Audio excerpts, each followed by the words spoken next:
News 18 ಕನ್ನಡದ digital ಕಂಟೆಂಟ್ಗೆ ಸ್ವಾಗತ. ನಾನು ಚಂದ್ರಕಾಂತ್ ಸುಗಂಧಿ. ರಾಜ್ಯದಲ್ಲಿ ಮುಖ್ಯಮಂತ್ರಿ ಬದಲಾವಣೆನ ಸಚಿವ ಸಂಪುಟ ಪುನರ್ರಚನೆ ಎಂಬ ಬಗ್ಗೆ ಇವತ್ತು ಇಡೀ ದಿನ ದೆಹಲಿಯಲ್ಲಿ ಒಂದು ಮ್ಯಾರಥಾನ್ ಸಭೆಗಳು ನಡೆದಿದ್ದು ಹೈಕಮಾಂಡ್ ಅಂಗಳದಲ್ಲಿ ಚೆಂದಿದೆ. ರಾಜ್ಯದ ಪ್ರಮುಖ ಸಚಿವರು, ಮುಖ್ಯಮಂತ್ರಿ, ಡಿಸಿಎಂ ಸೇರಿದಂತೆ ಅನೇಕ ಘಟಾನುಘಟಿ ನಾಯಕರು ಇವತ್ತು ದೆಹಲಿಯಲ್ಲಿ ಹೈಕಮಾಂಡ್ ಜೊತೆ 1-to-1 ಮೀಟಿಂಗ್ ನಲ್ಲಿ ಬ್ಯುಸಿ ಆಗಿರ್ತಕ್ಕಂಥದ್ದು. ಈ ನಡುವೆ ಬೆಳಗಾವಿಯ ಅನೇಕ ಶಾಸಕರು ಕೂಡ ಈ ಬಾರಿ ಮಂತ್ರಿಗಿರಿ ಸಿಗುವ ರೇಸ್ ನಲ್ಲಿದ್ದಾರೆ. ಅನೇಕರು ತಮ್ಮ ಮೂಲಗಳಿಂದಲೂ ಕೂಡ ಲಾಬಿಯನ್ನ ಮಾಡ್ತಾ ಇದ್ದಾರೆ. ಈ ಬಾರಿ ಮಂತ್ರಿಗಿರಿ ಎಷ್ಟು ಬೆಳಗಾವಿಗೆ ಸಿಗುತ್ತೆ ಅಂತಕ್ಕಂಥದ್ದು ಸಾಕಷ್ಟು ಕುತೂಹಲ ಕಾರಣವಾಗಿದೆ. ಒಂದು ವೇಳೆ ಪುನರ್ರಚನೆನೋ ಅಥವಾ ಮುಖ್ಯಮಂತ್ರಿ ನಾಯಕತ್ವ ಬದಲಾವಣೆ ಅನ್ನೋ ಬಗ್ಗೆ ಇನ್ನು ಸ್ಪಷ್ಟತೆ ಆಗದೇ ಇರುವ ಹಿನ್ನೆಲೆಯಲ್ಲಿ ಅನೇಕ ಸಚಿವರು ತಮ್ಮ ಮೂಲಗಳ ಮೂಲಕ ಲಾಬಿಯನ್ನ ಆರಂಭಿಸಿದ್ದಾರೆ. ಪ್ರಮುಖವಾಗಿ ಬೆಳಗಾವಿ ಜಿಲ್ಲೆಯಲ್ಲಿ ಈ ಬಾರಿ ಅನೇಕರು ಸಚಿವಾಕಾಂಕ್ಷಿಗಳಿದ್ದು ಯಾರಿಗೆ ಲಾಟರಿ ಹೊಡಿತೆ ಅಂತಕ್ಕಂಥದ್ದು ಈಗ ಕುತೂಹಲಕ್ಕೆ ಕಾರಣವಾಗಿದೆ. ಬೆಳಗಾವಿಯಲ್ಲಿ ಯಾರೆಲ್ಲ ಸಚಿವಾಕಾಂಕ್ಷಿಗಳಿದ್ದಾರೆ ಅಂತ ಹೇಳ್ತೀನಿ. ಅದಕ್ಕೂ ಮೊದಲು ನ್ಯೂಸ್ 18 ಕನ್ನಡದ ಯೂಟ್ಯೂಬ್ ಚಾನಲ್ ಸಬ್ಸ್ಕ್ರೈಬ್ ಮಾಡಿ, ಹಾಗೇನೆ ಬೆಲ್ ಐಕನ್ ಒತ್ತೋದನ್ನ ಮರೆಯಬೇಡಿ. ನ್ಯೂಸ್ 18 ಕನ್ನಡದ ಫೇಸ್ಬುಕ್ ಮತ್ತು ಇನ್ಸ್ಟಾಗ್ರಾಮ್ ಪೇಜ್ ಅನ್ನ ಫಾಲೋ ಮಾಡಿ. ಬೆಳಗಾವಿ ಜಿಲ್ಲೆಯಲ್ಲಿ ಈಗಾಗಲೇ ಇಬ್ಬರು ಸಚಿವರು, ಅದರಲ್ಲೂ ಪ್ರಮುಖವಾಗಿ ಪಿಡಬ್ಲ್ಯೂಡಿ ಹಾಗೇನೆ ಮಹಿಳಾ ಮತ್ತು ಮಕ್ಕಳ ಅಭಿವೃದ್ಧಿ ಸಚಿವೆಯಾಗಿ ಲಕ್ಷ್ಮೀ ಹೆಬ್ಬಾಳ್ಕರ್, ಸತೀಶ್ ಜಾರಕಿಹೊಳಿ ಕಾರ್ಯನಿರ್ವಹಣೆ ಮಾಡ್ತಾ ಇದ್ದಾರೆ. ಒಂದು ವೇಳೆ ಸಚಿವ ಸಂಪುಟ ವಿಸ್ತರಣೆ ಅಥವಾ ನಾಯಕತ್ವ ಬದಲಾವಣೆ ನಿಟ್ಟಿನಲ್ಲಿ ಬೆಳಗಾವಿಯ ಅನೇಕ ಶಾಸಕರು ಸಚಿವ ಸ್ಥಾನವನ್ನ ಸಿಗಲಿ ಅಂತಕ್ಕ ನಿಟ್ಟಿನಲ್ಲಿ ಲಾಬಿಯನ್ನ ಆರಂಭಿಸಿರ್ತಕ್ಕಂಥದ್ದು. ಪ್ರಮುಖವಾಗಿ ಮಾಜಿ ಡಿಸಿಎಂ ಲಕ್ಷ್ಮಣ ಸವದಿ ಕೂಡ ಈ ಬಾರಿ ಸಚಿವ ಸಂಪುಟವನ್ನ ಸೇರಲೇಬೇಕು ಅನ್ನೋ ನಿಟ್ಟಿನಲ್ಲಿ ಕೂಡ ಪ್ರಯತ್ನವನ್ನು ನಡೆಸಿದ್ದಾರೆ. ಯಾಕೆಂದ್ರೆ ಬಿಜೆಪಿ ಬಿಟ್ಟು ಕಾಂಗ್ರೆಸ್ನ ಸೇರುವಂತ ಸಂದರ್ಭದಲ್ಲಿ ಕಾಂಗ್ರೆಸ್ನ ನಾಯಕರು ಅವರಿಗೆ ಆಫರ್ ಅನ್ನ ಕೊಟ್ಟಿದ್ರು, ತಮ್ಮನ್ನ ಸಚಿವ ಸಂಪುಟದಲ್ಲಿ ಸೇರ್ಪಡೆ ಮಾಡ್ತೀವಿ ಅಂತಕ್ಕಂಥ ಭರವಸೆಯನ್ನ ಕೊಟ್ಟಿದ್ರು. ಈಗ ನನಗೆ ಕೊಟ್ಟ ಭರವಸೆಯನ್ನು ಈಡೇರಿಸಿ ಅನ್ನೋ ಲಕ್ಷ್ಮಣ್ ಸವದಿ ಅವರು ಕೂಡ ಈ ಬಾರಿ ಸಚಿವಗಿರಿಯ ಪ್ರಮುಖ ರೇಸ್ ನಲ್ಲಿ ಇರತಕ್ಕಂಥದ್ದು. ಮತ್ತೊಂದು ಕಡೆ ಚಿಕ್ಕೋಡಿ ಶಾಸಕ ಗಣೇಶ್ ಹುಕ್ಕೇರಿ ಕೂಡ ಈ ಬಾರಿ ಸಚಿವಗಿರಿಗೆ ಲಾಬಿಯನ್ನ ಮಾಡ್ತಾ ಇದ್ದಾರೆ. ಮತ್ತೊಂದು ಕಡೆ ವಿಧಾನಸಭೆಯ ಮುಖ್ಯ ಸಚೇತಕ ಅಶೋಕ್ ಪಟ್ಟಣ್ ಕೂಡ ಸಚಿವಗಿರಿಗಾಗಿ ಲಾಬಿ ಮಾಡ್ತಾ ಇದ್ದಾರೆ. ಸಚಿವಗಿರಿಗಾಗಿ 20ಕ್ಕೂ ಹೆಚ್ಚು ಶಾಸಕರನ್ನ ಒಟ್ಟುಗೂಡಿಸಿ ದೆಹಲಿ ಪ್ರವಾಸವನ್ನು ಕೂಡ ಅಶೋಕ್ ಪಟ್ಟಣ್ ಮಾಡಿರ್ತಕ್ಕಂಥದ್ದು. ಅಶೋಕ್ ಪಟ್ಟಣ್ ಬೆಳಗಾವಿ ಜಿಲ್ಲೆಯ ರಾಮದುರ್ಗ ವಿಧಾನಸಭಾ ಕ್ಷೇತ್ರದಿಂದ ಆಯ್ಕೆಯಾಗ್ತಾರೆ. ಅವರು ಕೂಡ ಈ ಬಾರಿ ಸಚಿವಗಿರಿಗಾಗಿ ಪ್ರಮುಖವಾಗಿ ರೇಸ್ ನಲ್ಲಿರ್ತಕ್ಕಂಥದ್ದು. ಮತ್ತೊಂದು ಕಡೆ ಬೈಲಹೊಂಗಲದ ಶಾಸಕ ಮಹಾಂತೇಶ್ ಕೌಜಲ್ಗಿ ಕೂಡ ಸತತ 4 ಬಾರಿ ಗೆದ್ದಿದ್ದರಿಂದ ಅವರು ಕೂಡ ಸಚಿವ ಸ್ಥಾನಕ್ಕಾಗಿ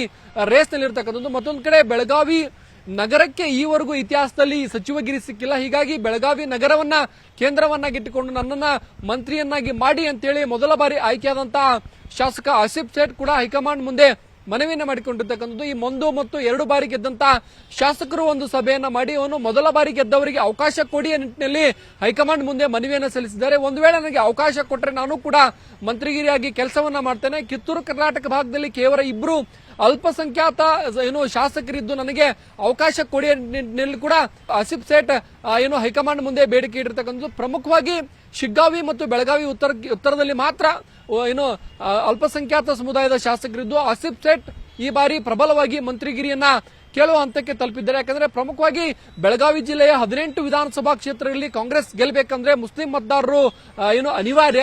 ಎಲ್ಲಾ ಕ್ಷೇತ್ರಗಳಲ್ಲೂ ಕೂಡ 20 ರಿಂದ 22 ಸಾವಿರದಷ್ಟು ಮಾರ್ಜಿನ್ ಮತದಾರರಿದ್ದಾರೆ. ಈ ನಿಟ್ಟಿನಲ್ಲಿ ತಮಗೆ ಮಂತ್ರಿಗಿರಿ ಬೇಕು ಅನ್ನೋ ನಿಟ್ಟಿನಲ್ಲಿ ಆಸಿಫ್ ಸೇಠ್ ಕೂಡ ಈಗ ಬಹಿರಂಗವಾಗಿ ಬೇಡಿಕೆ ನೀಡಿರ್ತಕ್ಕಂಥದ್ದು. ಪ್ರಮುಖವಾಗಿ ಏನಂತಂದ್ರೆ ಬೆಳಗಾವಿ ನಗರಕ್ಕೆ ಕೇಂದ್ರೀಕೃತವಾಗಿ ಹೇಳೋದಾದ್ರೆ ಬೆಳಗಾವಿ ನಗರದವರು ಇದುವರೆಗೂ ಕೂಡ ರಾಜ್ಯದಲ್ಲಿ ಸಚಿವರಾಗಿ ಕೆಲಸ ಮಾಡಿಲ್ಲ. ಕೇವಲ ಬೆಳಗಾವಿ ಜಿಲ್ಲೆ ಇತರ ವಿಧಾನಸಭಾ ಕ್ಷೇತ್ರಗಳ ಶಾಸಕರಿಗೆ ಮಂತ್ರಿಗಿರಿ ಸಿಕ್ಕಿರ್ತಕ್ಕಂಥದ್ದು. ಪ್ರಮುಖವಾಗಿ ಇದಕ್ಕೆ ಕಾರಣ ಏನು ಅಂತಂದ್ರೆ ಬೆಳಗಾವಿಯಲ್ಲಿ ಹಿಂದೆ 2004ರವರೆಗೂ ಕೂಡ MES ಪ್ರಾಬಲ್ಯ ಇರತಕ್ಕಂಥದ್ದು. ಬೆಳಗಾವಿಯಲ್ಲಿ ಯಾವೊಬ್ಬ ರಾಷ್ಟ್ರೀಯ ಪಕ್ಷದ ಪ್ರತಿನಿಧಿಗಳು ಆಯ್ಕೆಯಾಗಿರಲಿಲ್ಲ. 2004ರಲ್ಲಿ ರಮೇಶ್ ಕುರ್ಚಿ ಇಲ್ಲಿ ಮೊದಲ ಬಾರಿ ಕಾಂಗ್ರೆಸ್ನ MLA ಆಗ್ತಾರೆ. ಅದುವರೆಗೂ ಕೂಡ ಯಾರೊಬ್ಬರ ರಾಷ್ಟ್ರೀಯ ನಾಯಕರು ಇಲ್ಲಿ ರಾಷ್ಟ್ರೀಯ ಪಕ್ಷಗಳ ನಾಯಕರು ಆಯ್ಕೆಯಾಗದ ಕಾರಣಕ್ಕಾಗಿ ಇಲ್ಲಿ ಸಚಿವಗಿರಿ ಸಿಕ್ಕಿಲ್ಲ. ಜೊತೆಗೆ ಏನಂದ್ರೆ ಬೆಳಗಾವಿ ಜಿಲ್ಲೆಯ 3 ವಿಧಾನಸಭಾ ಕ್ಷೇತ್ರಗಳಿಗೆ ಇದುವರೆಗೂ ಒಂದು ಬಾರಿಯೂ ಕೂಡ ಸಚಿವ ಸಂಪುಟ ಸೇರುವಂತ ಅವಕಾಶ ಸಿಕ್ಕಿಲ್ಲ. ಅದರಲ್ಲೂ ಪ್ರಮುಖವಾಗಿ ಸವದತ್ತಿ ಯಲ್ಲಮ್ಮ ಕ್ಷೇತ್ರ ಆಗಿರ್ಬೋದು, ಮತ್ತೊಂದು ಕಡೆ ಬೆಳಗಾವಿ ನಗರ, ಹಾಗೇನೆ ಖಾನಾಪುರದವರು ಒಬ್ಬರು ಕೂಡ ಇದುವರೆಗೂ ಸಚಿವ ಸಂಪುಟವನ್ನ ಸೇರಿಲ್ಲ. ಇದಕ್ಕೆ ಕಾರಣ ಏನಂದ್ರೆ ಈ ಹಿಂದೆ ಇಲ್ಲಿ MES ಪ್ರಾಬಲ್ಯವಿತ್ತು. 2008ರ ಕ್ಷೇತ್ರ ಪುನರ್ವಿಂಗಡಣೆ ಬಳಿಕ 2 ಬಾರಿ ಇಲ್ಲಿ ಫಿರೋಜ್ ಸೇಠ್ ಗೆಲ್ತಾರೆ, ಒಮ್ಮೆ ಅನಿಲ್ ಬೆನ್ಕೆ ಗೆಲ್ತಾರೆ, ಮತ್ತೊಮ್ಮೆ ಈ ಬಾರಿ ಆಸಿಫ್ ಸೇಠ್ ಈ ಒಂದು ಕ್ಷೇತ್ರವನ್ನೇ ಗೆದ್ದಿರ್ತಕ್ಕಂಥದ್ದು. ಹೀಗಾಗಿ ಇಲ್ಲಿ ಈ ಕ್ಷೇತ್ರಕ್ಕೆ ಬೆಳಗಾವಿ ನಗರಕ್ಕೆ ಇದುವರೆಗೂ ಕೂಡ ಸಚಿವ ಸಂಪುಟದಲ್ಲಿ ಅವಕಾಶ ಸಿಕ್ಕಿಲ್ಲ. ಮತ್ತೊಂದು ಕಡೆ ಬೆಳಗಾವಿ ದಕ್ಷಿಣದಿಂದ ಬಿಜೆಪಿ ಶಾಸಕ ಅಭಯ್ ಪಾಟೀಲ್ ಸತತ 4 ಬಾರಿ ಕೂಡ ಗೆದ್ರು, ಅವರಿಗೂ ಕೂಡ ಬಿಜೆಪಿ ಅವಧಿಯಲ್ಲಿ ಅವಕಾಶ ಸಿಕ್ಕಿರಲಿಲ್ಲ. ಹೀಗಾಗಿ ಬೆಳಗಾವಿ ನಗರಕ್ಕೆ ಸೀಮಿತವಾಗಿ ನನಗೆ ಸಚಿವಗಿರಿ ಕೊಡಿ ಅಂತದ್ದು ಆಸಿಫ್ ಸೇಠ್ ಅವರ ಬೇಡಿಕೆಯಾಗಿದೆ. ಡಿಸಿಷನ್ ಫೈನಲ್ ಹೈಕಮಾಂಡ್ ಅವರು ತಗೋತಾ ಇದ್ದಾರೆ. ರೀಶಫಲ್ದು ಭಾಳ ಸೀನಿಯರ್ ಮಂದಿ ಅವ್ರು ಕೇಳ್ತಾ ಇದ್ದಾರೋ, ನಾವು ಫಸ್ಟ್ ಟೈಮರ್ಸ್ ಸೆಕೆಂಡ್ ಟೈಮರ್ಸ್ ನಾವು ಒಂದು ಮೀಟಿಂಗ್ ಮಾಡಿದ್ದೀವಿ, ನಾವು ಕೇಳಿದ್ದೀವಿ ಎಲ್ಲರಿಗೂ ಒಂದು ಅವಕಾಶ ಸಿಗಲಿ ಅಂತ.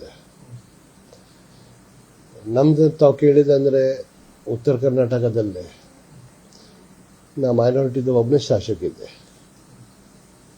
ಹೈಕಮಾಂಡ್ ಕೊಟ್ಟಿದ್ದಂದ್ರೆ ನಾವು ಆ ಜವಾಬ್ದಾರಿ ತಗೊಳ್ಳೋಕ್ಕೆ ತಯಾರಿದ್ದೀವಿ. ನಮ್ಮ ಸತೀಶನ್ನ ಅವ್ರು ಏನು ನಿರ್ಣಯ ತೊಗೊಳ್ತಾರೋ, ಹೈಕಮಾಂಡ್ ಏನು ನಿರ್ಣಯ ತೊಗೋತಾರೋ ಅವ್ರ ಮೇಲೆ ಬಿಟ್ಟಿದ್ದಾರೋ, ಅವ್ರದ್ದೇನು ನಿರ್ಣಯ ತೊಗೋತಾರೋ ಅದಕ್ಕೂ ಮಾಡಲಿಕ್ಕೆ ತಯಾರಿದ್ದೇನೆ. ಖಾನಾಪುರದಲ್ಲೂ ಕೂಡ 2004ರವರೆಗೆ ರೆಹಮಾನೆ ಆಯ್ಕೆ ಆಗುವವರೆಗೂ ಕೂಡ ಅಲ್ಲಿ ಪ್ರಹ್ಲಾದ್ ರೆಹಮಾನೆ ಆಯ್ಕೆ ಆಗುವವರೆಗೂ ಕೂಡ ಅಲ್ಲಿ ರಾಷ್ಟ್ರೀಯ ಪಕ್ಷಗಳು ಖಾತೆ ತೆಗೆದಿರಲ್ಲ.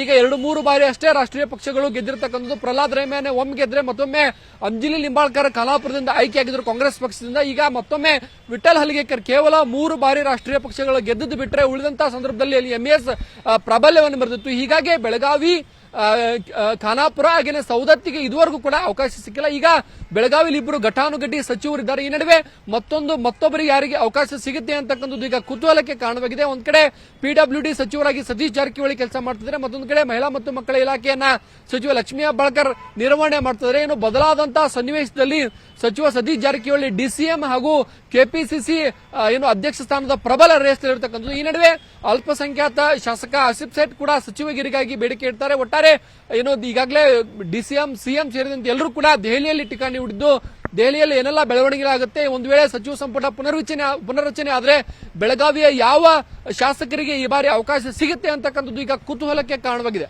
ನಿರ್ಭೀತ, ನಿಷ್ಪಕ್ಷಪಾತ, ವಿಶ್ವಾಸಾರ್ಹ ಸುದ್ದಿಗಳಿಗೆ ಮತ್ತೊಂದು ಹೆಸರಾಗಿರುವಂತ News18 ಕನ್ನಡ ಈಗ ಆಪ್ನಲ್ಲೂ ಲಭ್ಯವಿದೆ. ದಯವಿಟ್ಟು ಇಲ್ಲಿರುವಂತ QR ಕೋಡ್ ಸ್ಕ್ಯಾನ್ ಮಾಡಿಕೊಂಡು ಆಪ್ ಡೌನ್ಲೋಡ್ ಮಾಡೋದಕ್ಕೆ ಮರಿಬೇಡಿ. ನಿಮ್ಮ ಬೆಂಬಲ ಹೀಗೆ ಸದಾ ನಮ್ಮೊಂದಿಗಿರಲಿ. ಧನ್ಯವಾದ.